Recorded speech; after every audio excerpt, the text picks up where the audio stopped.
All right, we're tuning in with Alexey Arestovich to discuss and listen to different topics that were in the limelight this week, and which recently became even sharper, our political existence. So, Alexey, good evening. Hello.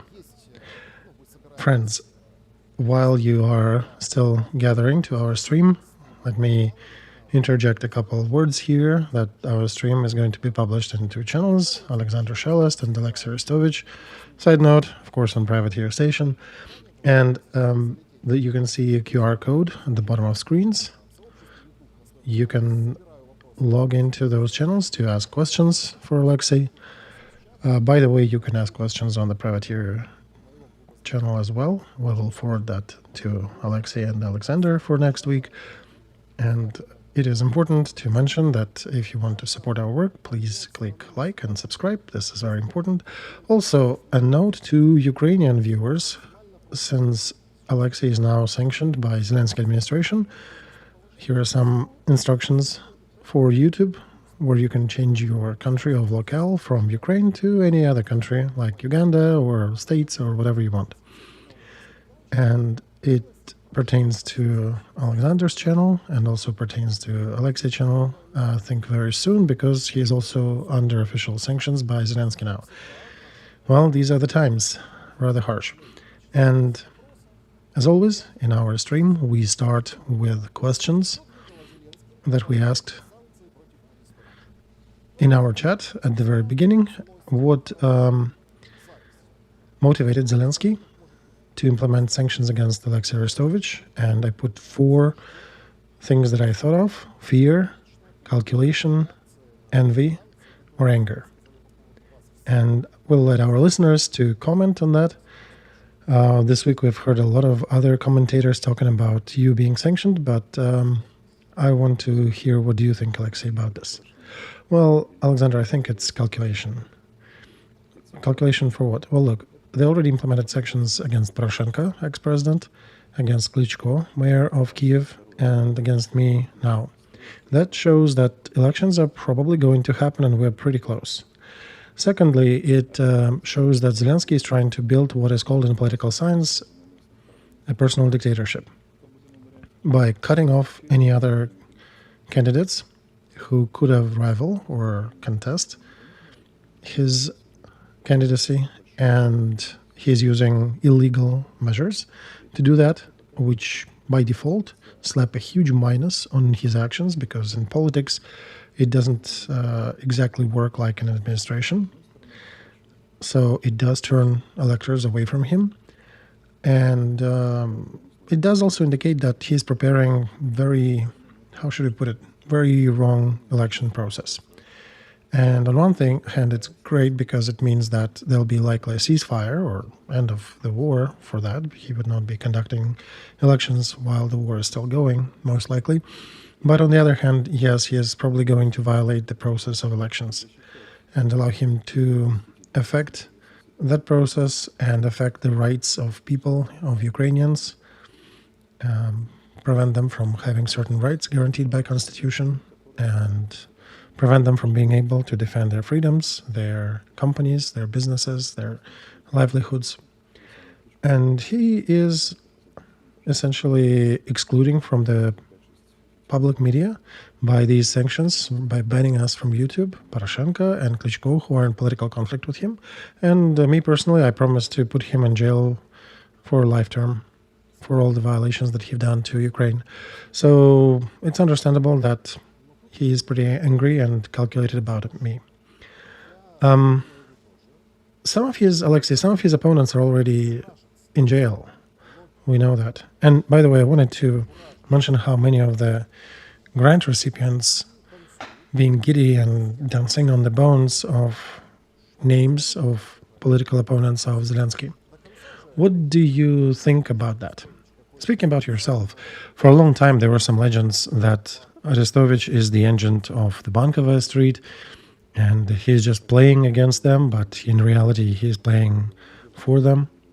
Oh, Alexander, they were talking the same thing about Moscow, that Moscow is covering their own agent when they started 3 criminal cases against me in Russia. Personally, I do not spend time thinking about that. These are sounds of the wild nature. There's nothing to think about that in this regard for me. All right, Alexei. So if we look at the situation of elections from the point of view that Zelensky himself may decide to go, perhaps deserve some analysis, which signals are telling us one thing, which signals are indicating the opposite. So if he is going for these elections, he's probably bringing that resource deal with the United States, which he has not displayed yet publicly and is not even showing it to congressmen. Yet he is planning to put it in the corner of his election campaign and say that, look, you'll be living a good life. Oh, yeah, right, Alexander. He also promised to cancel American visas for congressmen and women who would not vote for him, would not vote for his laws. Which, again, the measures they take, absolutely anti-democratic and going against our legal setup, which once again outlines that the Bankovaya Street was captured by aggressive dilettantes. However, it deserves to mention that Trump had put himself into a complete trap by posting a question in a manner that he should not repeat Biden's failure in Afghanistan, only in Ukraine. Especially the last few days, he continues to highlight that he is not like Biden. Biden has lost the war. I will not lose the war. From the very beginning, when he was posting this question, it was all based on his estimation that Putin and Zelensky might quickly agree to a ceasefire during the first 100 days of his administration. And they did not.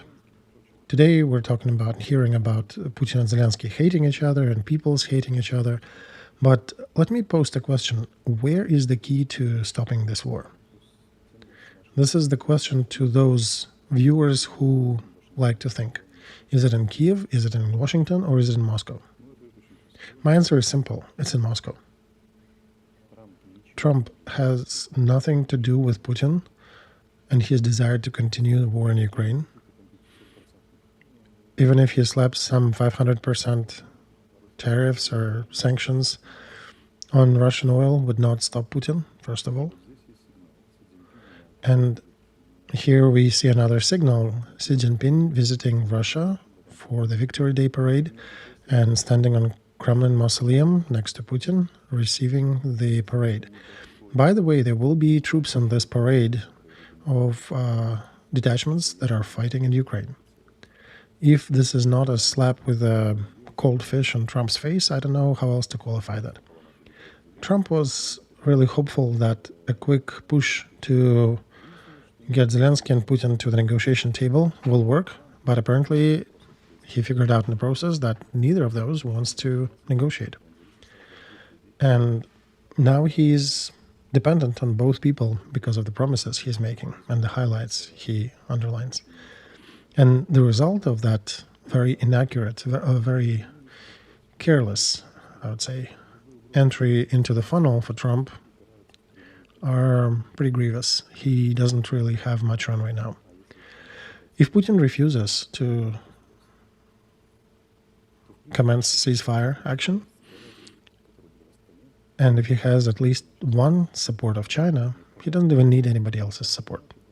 Yet there are at least other 60 or 40 countries in the world that would be continuing to do business with Russia, and that would be enough for Russia to continue their economy functioning in some fashion. The rest, like calling upon his citizens to continue fighting till they capture Lviv, would not be a big issue for Putin. And he did mention yesterday that there will be peace in Ukraine. Conditions and terms of that peace are to be determined. And his position basically is you either remove Zelensky from power in Ukraine or I will continue fighting. And likely he will also remind about denazification and banning some of the Azov and other national battalions. And demilitarization, he probably will insist on some limitation of the size of Ukrainian military force. He will need to sell this to his people as victory, and he will need to explain why did he bury 300 or 500,000 lives of his soldiers in Ukraine, different estimates there. But he needs to show that, look, Ukraine is not joining NATO. We demilitarized it to a degree. They have less troops now, and national battalions are forbidden, and the powers that had led Ukraine to this war, Zelensky administration, has been removed. Until he gets all these four, or most of these four statements, he probably won't stop any war in Ukraine. Trump, on the other hand, would probably even agree to Zelensky doing his bidding in Ukraine, even though Zelensky is not the best candidate overall. But Trump would have accepted that, but Putin would not. So tell me, please, on these conditions, do you see Zelensky going to these elections and winning them? Well, Alexei, if Trump would agree that Zelensky will remain in power for life, and what, Alexander, Trump would be sending more support than Biden did? More military support to Ukraine? That'll mean another 3 or 4 years of war. And how much of Ukraine would be left after these years? And I hope we are not here to discuss that Russia will collapse in half a year. These are nice fairy tales and great wants, but they're pretty far from reality. It would all be good if there'd be just Ukraine between Russia and states. However, Ukraine is article number 5. Article number 1 is China. Article number 2 are all kinds of deals that are of interest to the United States. For example, Arctic. For example, support to American territorial expansions. Greenland, Canada, whatever else they think, following Trump's logic. And generally positioning the United States and a few other countries, 3 or 4 more, to be above the existing international agreements. Let me explain it on the case of Greenland. Imagine that he captures Greenland. Just yesterday, he did not exclude the use of force. And everybody would be upset, of course, for America taking by force NATO territory from one of the EU countries, taking position in United Nations, so that known Crimea variant that we had a few years ago. And Denmark, for example, and the EU are seriously against it. Is it a big problem for the United States? Yeah, pretty big. And then imagine Putin coming out and saying that, oh, we do acknowledge Greenland to be American. And he penetrates the blockade by sending his Navy ships to enter Greenland ports and sending some of his jets. So Denmark would what? Start the war with Russia at sea? Or with the United States? Or would be fighting with the joint position of Russia and the United States? Musk came out today and laughed at Britain and put it to their attention that Russian fleet is much bigger than Britain's, which is supposed to be the owner, the ruler of the seas. Musk is relatively self-propelled. He is independent from Trump's cabinet, but he did mention that his position is about 80% in alignment with Trump's administration. This is a big arc, a big game above the existing international agreements, the system of international agreements that still exists today. And the most interesting that this arc is high, much higher than, how would I put it delicately, remaining understanding of the system of international relations with those people who are still observing the process and are trying to comment on it. Trump is in a difficult situation today, and that position can be easily resolved by Zelensky's resignation. So Zelensky going away is almost inevitable. There are 3 important events that need to happen on this stage. The natural resources deal, lasting ceasefire, and elections in Ukraine. Step number 1 is already done. Ceasefire. We'll see how that unfolds. We need to live through the 9th of May parade, because if Zelensky decides to create a drone attack on this parade and attack Xi Jinping while he is there, like one of our comics joked, said that Zelensky cannot guarantee safety for all leaders that will be present in Moscow parade, and world leaders responded that they cannot guarantee Zelensky's safety either. So, jokes aside, we'll see how that step number 2 gets resolved. If he is adding more sanctions to Klitschko and a few other people, he indicates that he is getting more inadequate. Ukrainians may treat Klitschko the way they like, but for the world, Klitschko is a great sportsman. If Zelensky attacks a parade in Moscow, this is another stamp of inadequacy. This attack will let Trump, Chinese, Putin, and the others do whatever they want, or who will be observing it. So if he decides to do it, this would imply, how should I, again, put it delicately? Let me pick the right word. That the words regime and illegitimate or insane will start to be used 10 times more often. This is a one-way ticket for Zelensky. That possible attack on parade in Moscow. This could become a key element of this story. If that occurs, Zelensky's legitimacy will start to be pulled away from Zelensky by international community. If there will be no strike on Moscow, then likely they'll be going towards truce. One way or the other, we'll see a ceasefire very soon. Because signals coming from different directions are showing that positions of Russian and America are pretty close. If they're not already completely coordinated, they're pretty close to getting resolved. What kind of ceasefire? A few days, Alexei? No. I mean the big, long ceasefire with ceasing all hostilities along the front, removal of troops from the front. So then there'll be only political will that needs to happen, because technicalities, I think, are already agreed upon by Russia and states. So 9th of May parade, we'll see whether anything happens. And I think Zelensky will try to come out with a hybrid solution here. He may say that I gave an order to not attack, but armed forces of Ukraine are so big, there could have been some businessmen who launched the drones, and Ukraine is not responsible for that. Just like with the Nord Stream, right? The legend tells us that, of course, Ukrainian leadership has not given any orders, but some unnamed businessman volunteered and blew it up.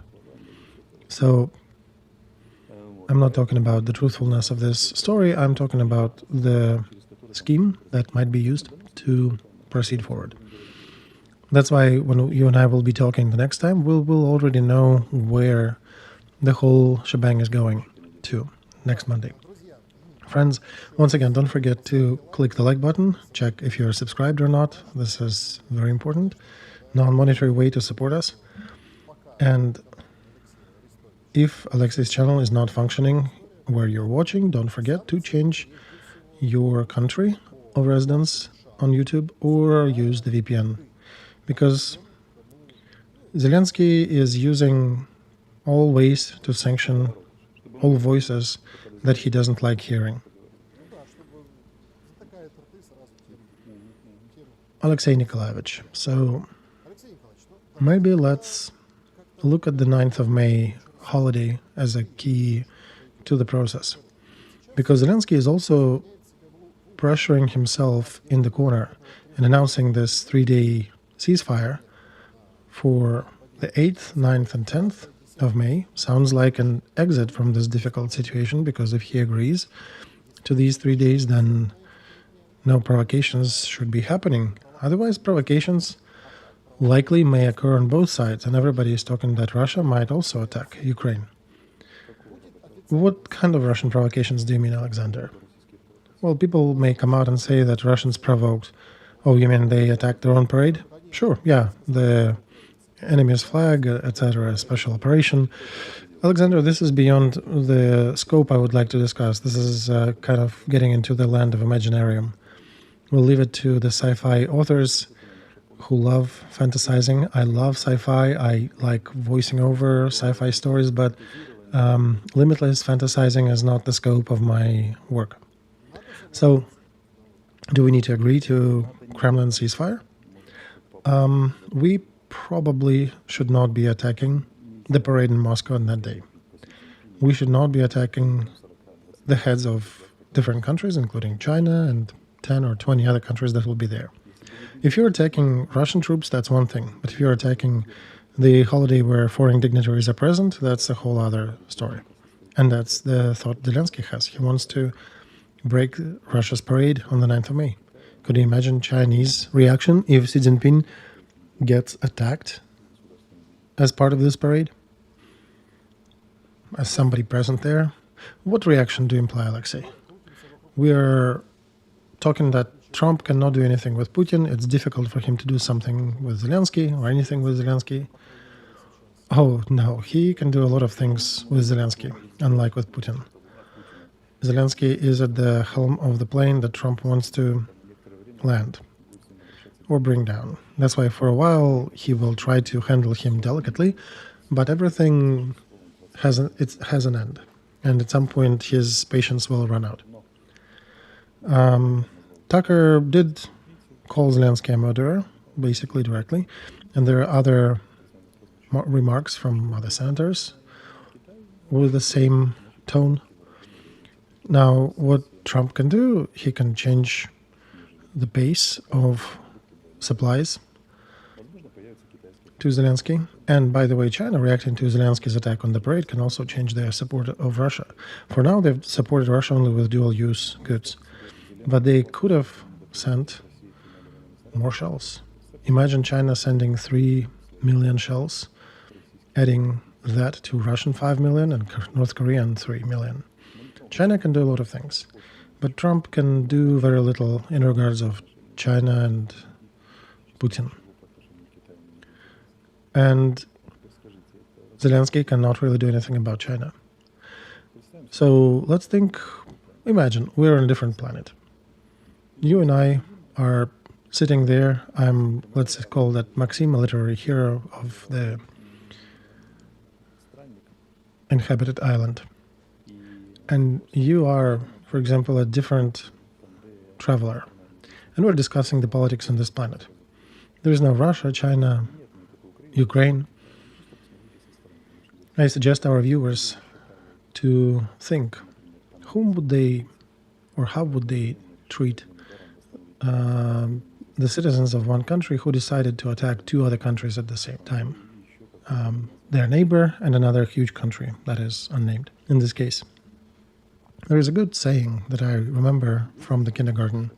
The teachers liked using it, applying it to those kids who misbehaved and behaved incorrectly from their point of view. It basically went as, got no mind, is a cripple or disabled. So if the country is making errors like that, other countries will not leave, technically cannot leave unpunished an attempt to assassinate or hurt their leader. That's why on the 9th of May we'll see where this vector goes.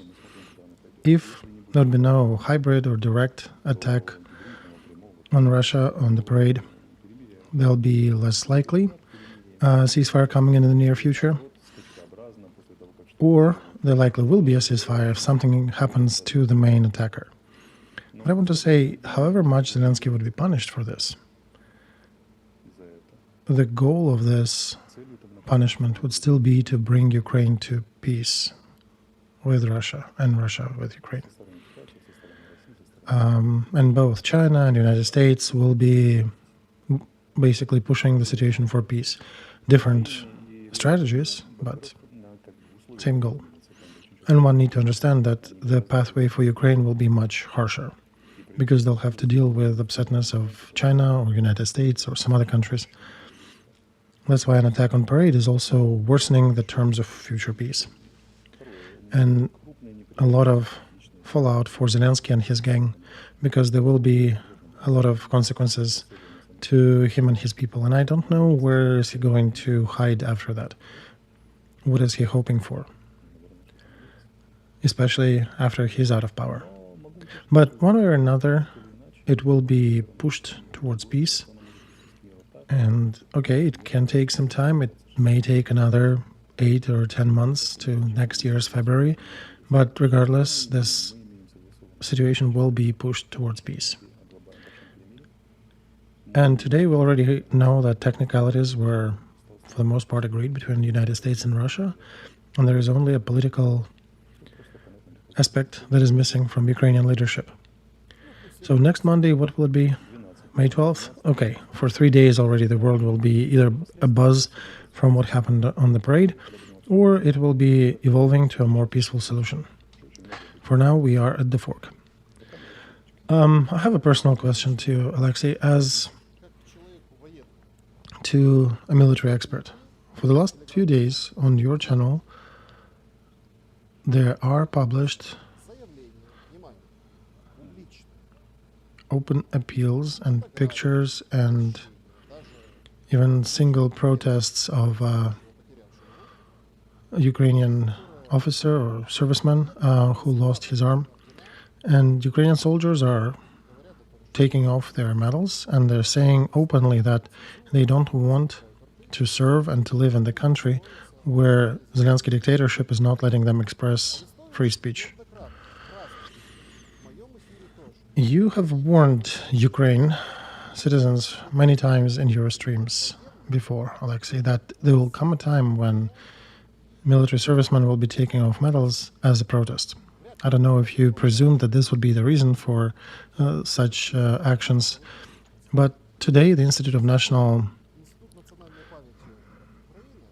Memorial, National Memory for Ukraine, I don't know if you saw that, but basically it tells that for the 9th of May celebration, the veterans should not be putting their medals on the front side of their jacket, but rather keep the medals on the inner side and leave just a little bit the small planks for them on the front.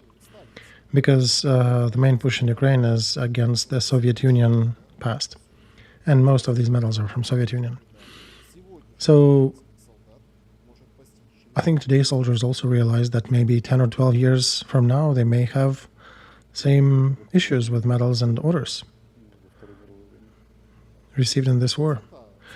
Excuse me, Alexander, which order has the Russia-like two colors, the George ribbon, orange and black, that looks like they're a symbol of attack and military internally? Yeah, that one looks similar. Okay. How many recipients of that order do we have in Ukraine? Maybe 100? So imagine somebody got drafted in 1945. They needed to be at least 18 years old and managed to get some glory in the first 4 months. Maybe we had some people like that. So that person needs to be born in 1927. Okay, or if they were drafted in 44, right? So today they would be almost 100 years, right? I don't think there are many people like that left. And even if there are a couple of them left alive who want to go out with their orders, then a 100-year-old veteran who would come out with a glory order to celebrate the Victory Day in Ukraine, if we have one or two of them, it doesn't warrant such an action for the whole nation. Is that what our government is doing at the money of our taxpayers? And the Institute once again showed who they are. The one with the brain will understand that. Now about symbolical value of this event. Now about the symbolical value of this event. For example, we are fighting with the veterans of Afghanistan, who I heard many times that the real veterans are the ones who are fighting here in Ukraine since 2014, but those who fought in Afghanistan, they're murderers. And if you were in Mozambique or Angola or Vietnam or anywhere, you've been a horrible person and a representative of the empire, of the USSR back then. Now let's take the fella from Lvov, from Chernihiv, who is being grabbed and drafted by force back in 1983, and he runs somewhere in the mountains, slightly to the south of Dushanbe, and he loses some friends. Some of his friends get shot and killed. The enemy is trying to kill him, and that 20-year-old, traumatized for his entire life, is coming back home, trying to avoid use of drugs, trying to organize his life, trying to live without getting into criminality. He survives, he manages to build his life and family, serving his country, maybe even having some awards from it. And then in 30 or 40 years, he's being told that he is a traitor and a murderer. And he's saying, I was only 18. I could not even show Afghanistan on the map. I was drafted by force by Soviet Union politics. Nobody was asked. And then you're given a machine gun and you either survive or you get killed. What do you want from me? There was no politics. What did I recognize? What could I recognize back then? What I had other sources? As far as I knew, I was defending Afghanistan people from the bandits. Yes, it was war. And we did kill some peasants, but what's the difference between a peasant and a mujahid? How many of our soldiers were killed with agricultural equipment, taken by surprise, when they were just passing by? I was defending myself and my friends, and you are now adding me to the roster of traitors. What for? And murderers. What for? There was one country that I gave my oath to. It was Soviet Union at the time, and I was serving it to the best honor that I could. And I'm describing a biography of Nikolai Temenko. I think he even served as the speaker of our Congress. He was a classic sergeant in infantry, a very difficult profession. He was a platoon commander, and his fellow soldiers report him to be a perfect example of a soldier. So who is he? An occupant, a murderer? How many tens of thousands we have like him? The country was annexed by aggressive thugs. I'm talking about Ukraine. They still fail to understand how does the country work, what the statesmanship includes, what should one do and should not do to preserve your military in the country, and to at least not demotivate the servicemen of your country, who, by the order of political leadership, were fulfilling their duties in every corner of the world, and that they are a super precious resource for the country, because these people have risked their lives and are ready to risk their lives to solve the matters of the country. They do not have full details, they do not have all knowledge, all the political knowledge, but they went and performed their duties, what was ordered to them. And this is the function of military. Get up and run. In Soviet Union, very often you didn't even know where the plane was taking you to. And the country that starts to refuse these people and starts to create public opinion directed against them is failing to understand that they're disrupting the loyalty of people to the government as well. Because if you think that there are different soldiers, the ones who are defending the country and the ones who are fighting overseas, you are seriously wrong. First of all, it's not too much nuance in this, but I don't want to go into this branch of conversation. But one may find that after some time passed, the soldiers who are fighting this war will be found, if not criminal, at least the non-welcome layer of society. Why you're still getting the benefits when we were taking money from our children and suffering from shrapnel and missiles the same way that you did.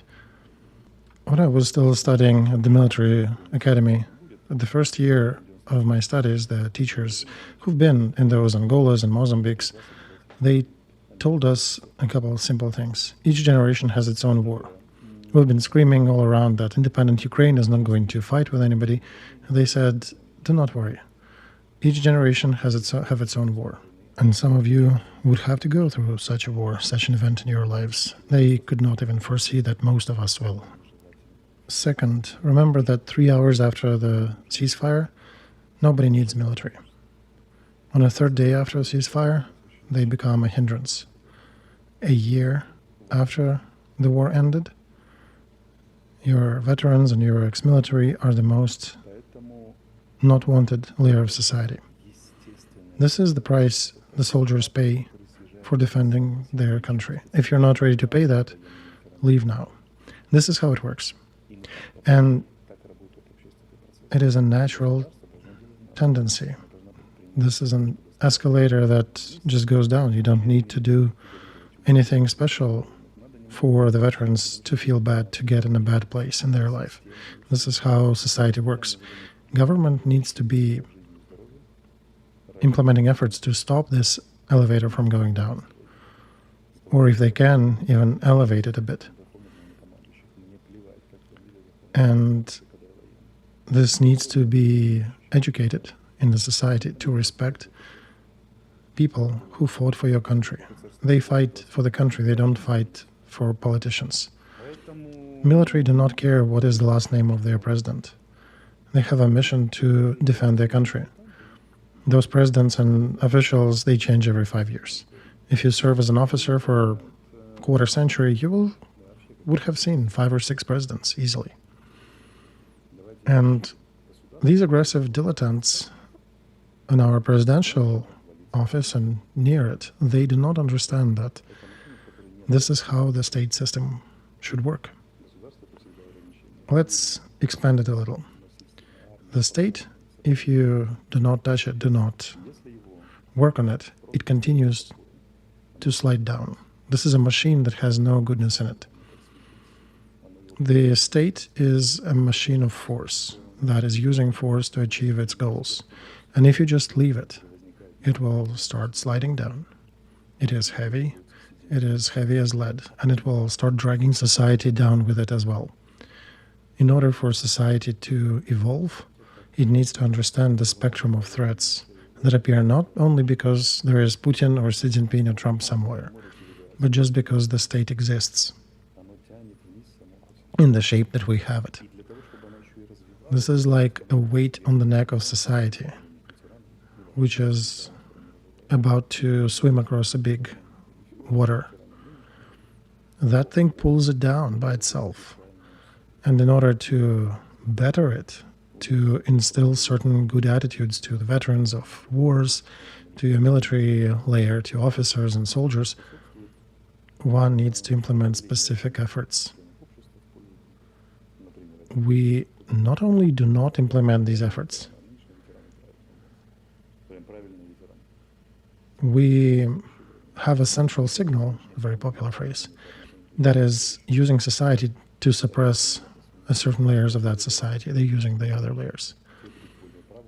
If you're a veteran, you are not a good veteran unless you're fighting in their war.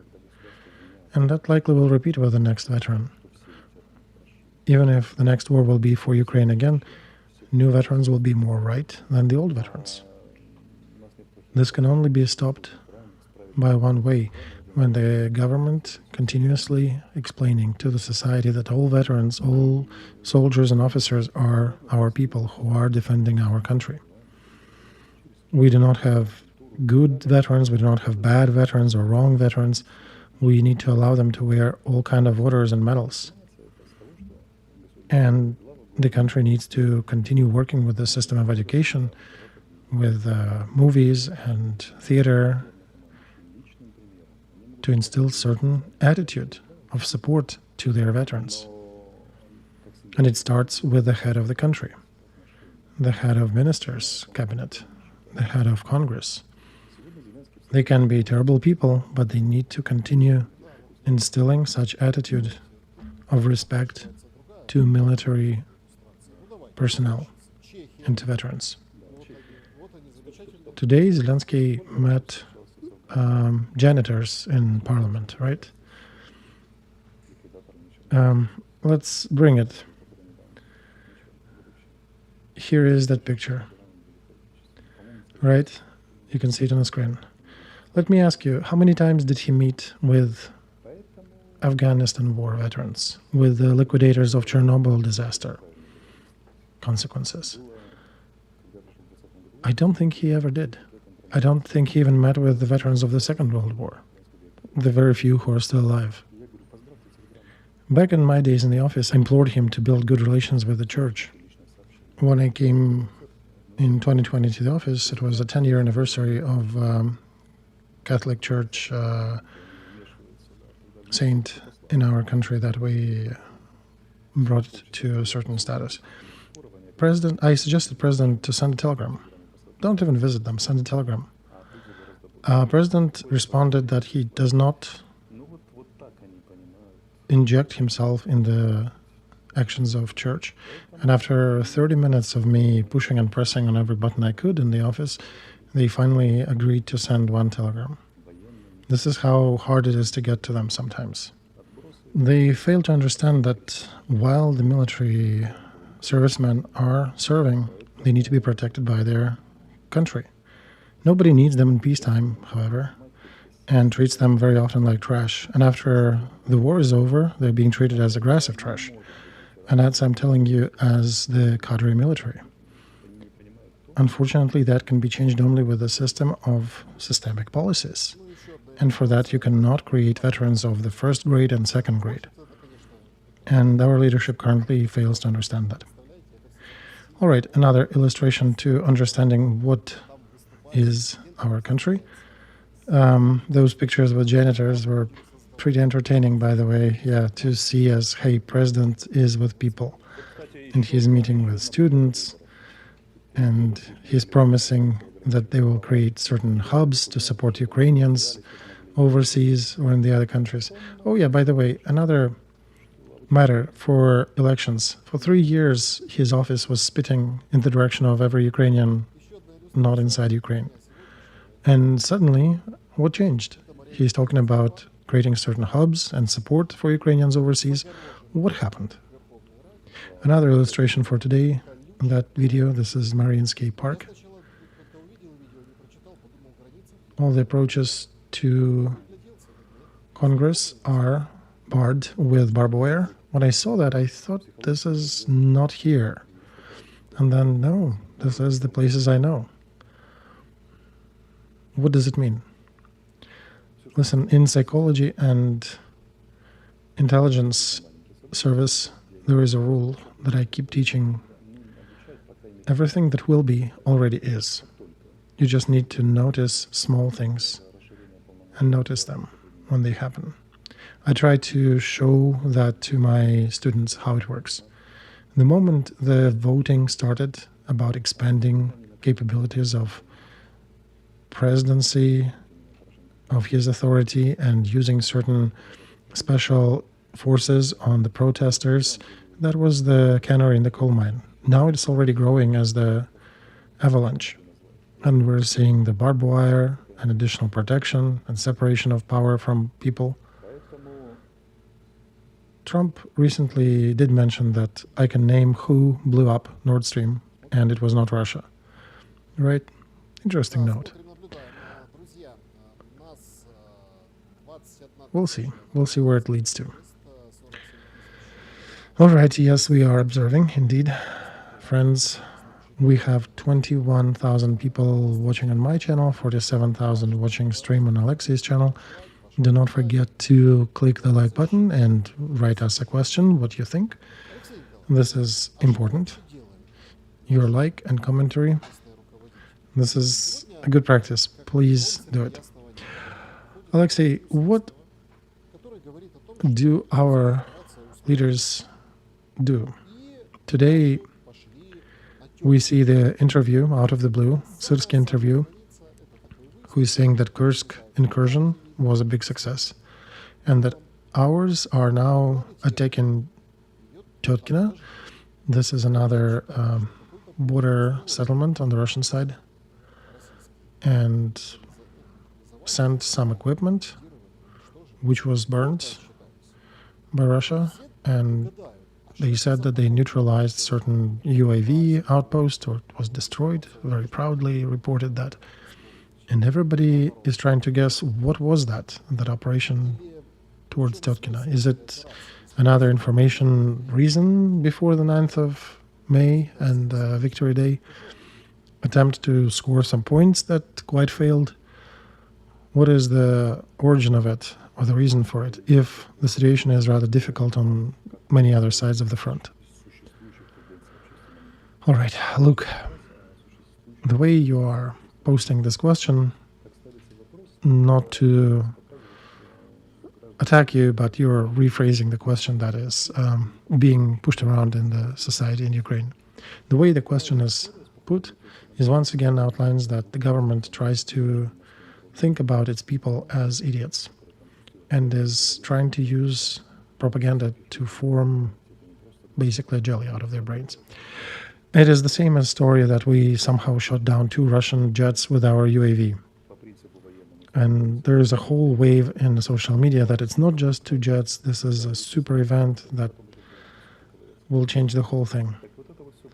There is a military principle called floor, finger, ceiling. And yeah, this is basically also known as Payoma, pull it out of my behind.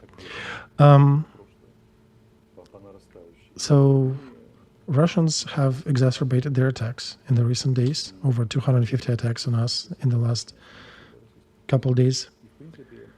Our troops are actually withdrawing, at least in 4 or 5 parts of the front, under pressure. And nothing predicts that we have enough forces to stop them. We do not have plans for our spring-summer campaign that will show otherwise. There is nothing like we stop them somewhere in a couple places and they're attacking in 3 more. No, it didn't happen. They're only attacking. Yes, we did shoot their plane down. Yes, unmanned drones is a new word, but this news were last year news. Last year we learned that in closed basins like Black Sea, at least for a while, UAVs and both aerial and naval are capable of blocking a serious navy and their support vessels. In Russia, they already had scientific conferences dedicated to this topic. And presenting it as a sensation only shows that we don't have anything else to bring up. It was the first time that a naval-based drone shot down 2 or destroyed 2 Russian planes. When we bring up these events, especially from the past, we indicate that we either do not understand how things work, or we're trying to exploit others who do not understand how things work, or it's an attempt to conceal our failure in the other parts. Yeah, Black Sea Fleet is already suppressed. It doesn't really affect any ground operations, right, Alexey? Indeed. Yeah, Alexander, did Kharkov or Kherson or Kiev or Pokrovsk or Konstantinovka, Chasiv Yar, Toretsk get any situation alleviated? It's a great achievement, nobody argues with that. But what does it do for the concrete goals that the country stayed in front of it right now? And we do affect situation in the Black Sea. We will probably have a better agreement for the Black Sea that will give us a way to trade because we were successful there. But ending the war, by the way, is a very non-trivial story, how to turn your military victories into civilian victories. Do you want a good example? A great example of that. Romania lost twice in the world wars, and it grew its territory every time. Yet there were countries who had won in those wars and failed to acquire anything as a result. So militarily, at least, right? For example, United States in Vietnam had prevailed in majority of the clashes, yet they lost the war and left. Soviet Union also won most of the clashes in Afghanistan, yet withdrew and left. Germans have won a lot of battles in the First and Second World Wars, yet they've lost both. So, what I want to say here. What are we discussing here? And I'm asking this question of our viewers. I understand that you, of course, know what we're talking about. We are discussing not the information itself, but the way it is presented. I'm highlighting that Totkin operation, that small village incursion, or destroying 2 Russian planes, I'm discussing not the fact that it happened, but how it was presented, and how it is being promoted by the propaganda machine of Zelensky. Your brains are of more interest to me than whether we destroyed 2 jets of Russia. Because Russian jets come and go, but we still have to live with you, dear Ukrainians, in the same country. And it would be much worse to live in a country if your brains will be completely washed by propaganda machines.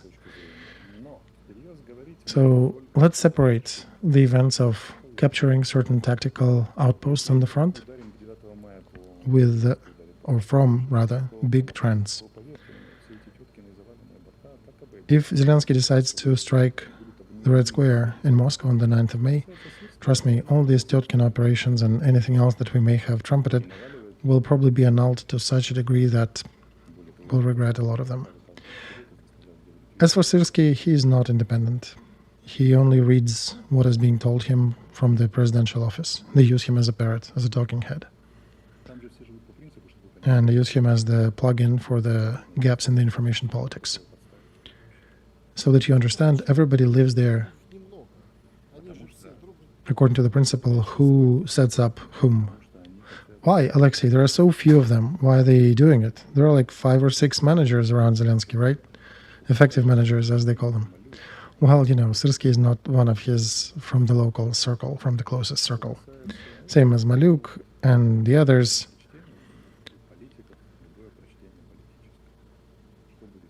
As for these people, politicians read any news as a political event. What will be with the public opinion as a result of this event? And they think as media people. If you voted in media people into the office back in 2019, don't think that they'll be thinking as strategic professionals. They'll be thinking as media people. And the main concentration of their effort is manipulating the public opinion. They know how to work with it, and they're pretty successful in doing it. And that's the only thing they can do. Alexei, I do agree with you on one hand, but the price for all that is empty territory and burnt Ukrainian soldiers.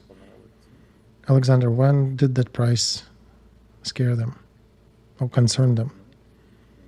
Was there any time?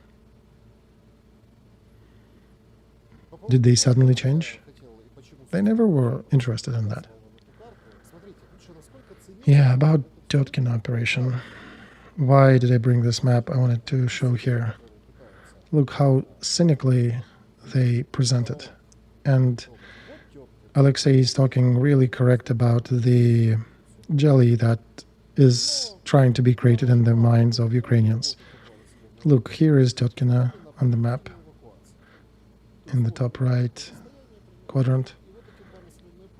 But see, that's the difference between Totkina, but these two other settlements that we have, Varashba and Belopolya, they're local Ukrainian villages, and we are evacuating people. We're creating the buffer zone near that field. So we essentially volunteered to remove our citizens by conducting this operation.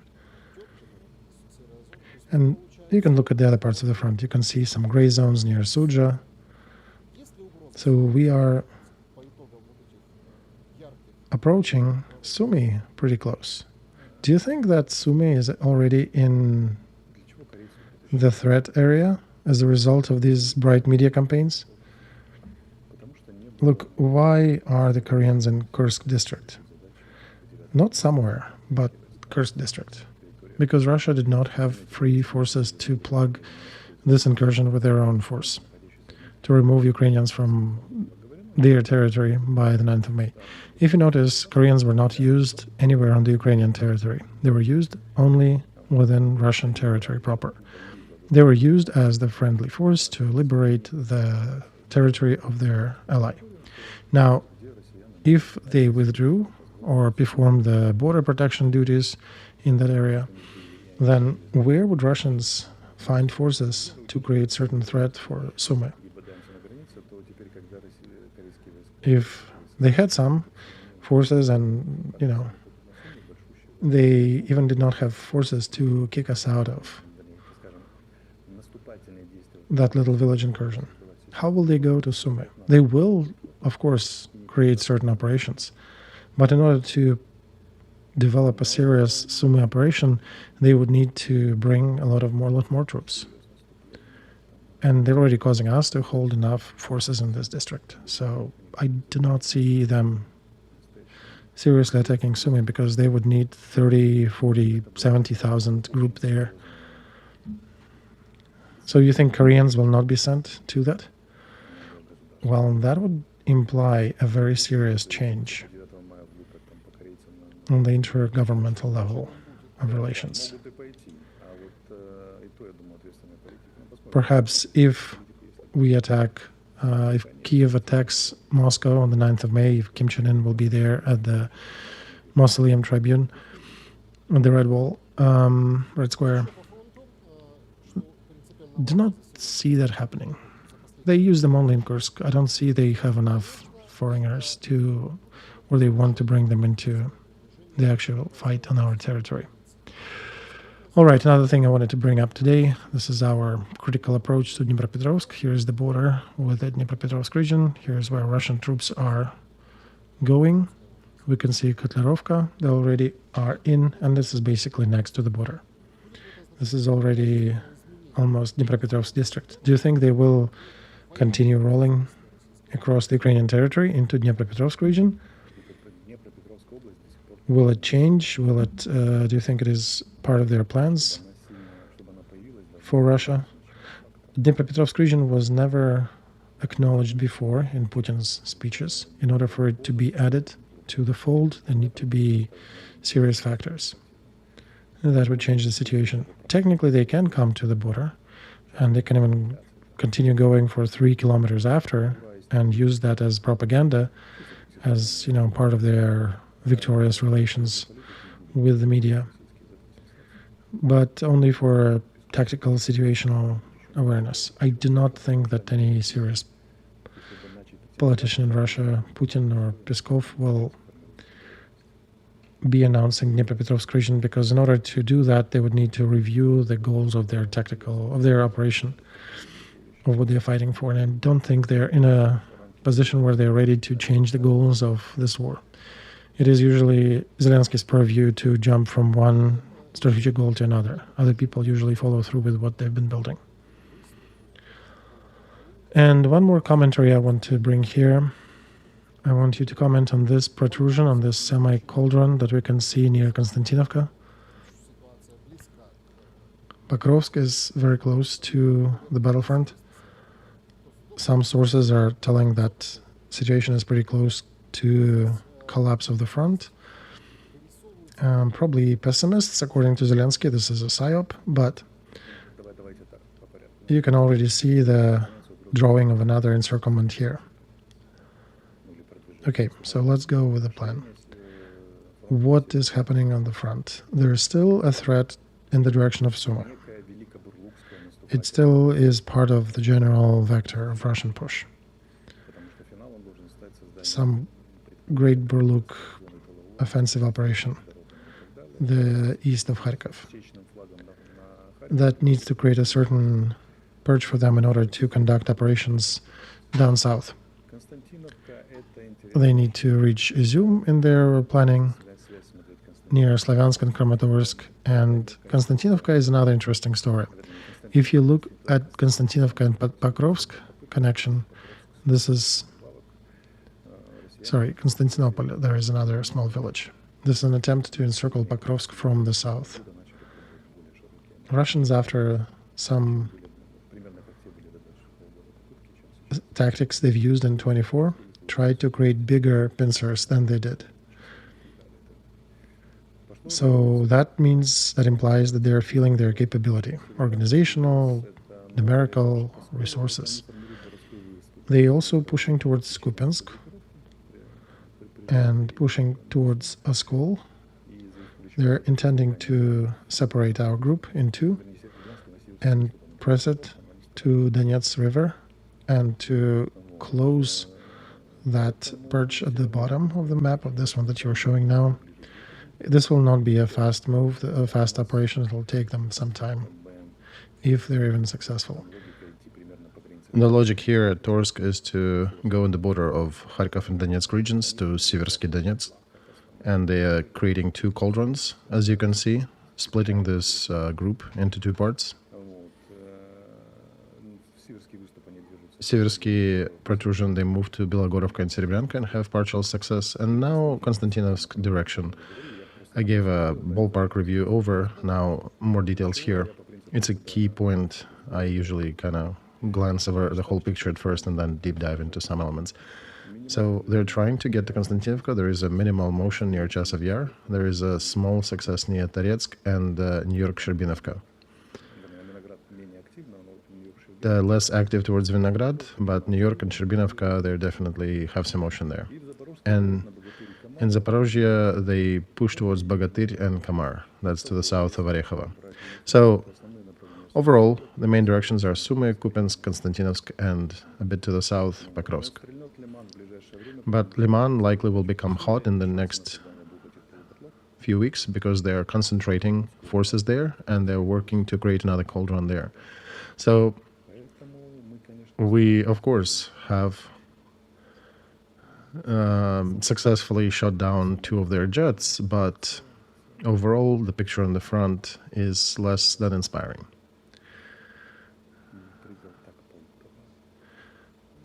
I would not be jumping from that 2 jets shot down to a conclusion that we are winning. It is much more complex than that. It's difficult to compare a box of matches with an Eiffel Tower. Both are man-made, but they are very different objects, right? Both are useful. Okay, Alexey, so it appears we're talking a lot about soldiers today because of the situation on the front, so let's probably wrap up the main part of our conversation with this soldier story. And then there'll be viewers' questions at the end. Alexey, so today,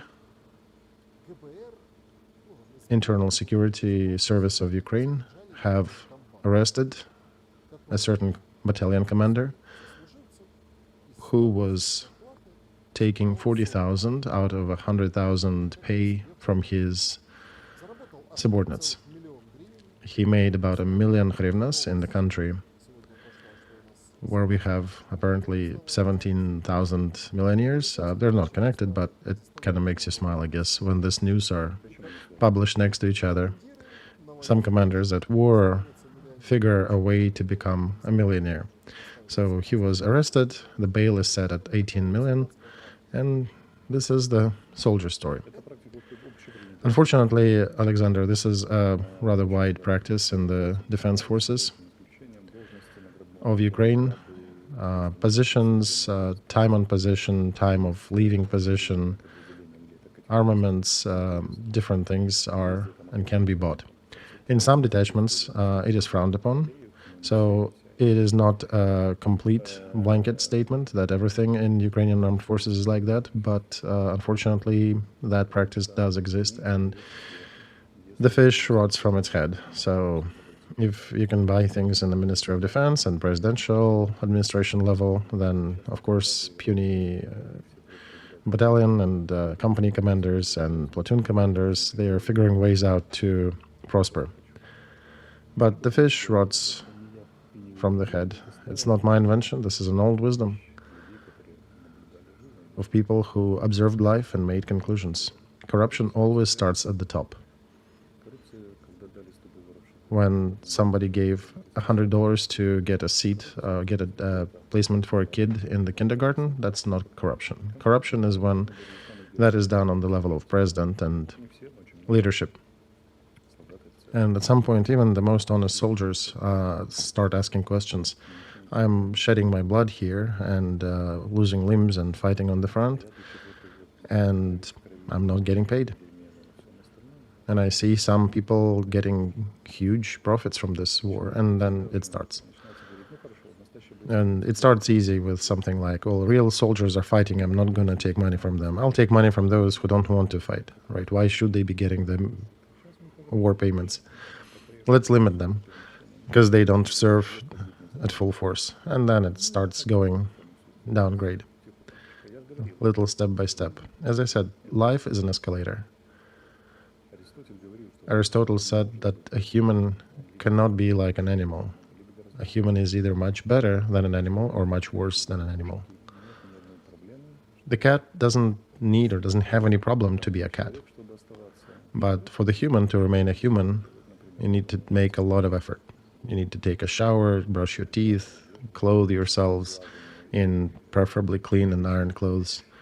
So you apply quite a bit of effort. Otherwise, you go wild and become quite worse than an animal.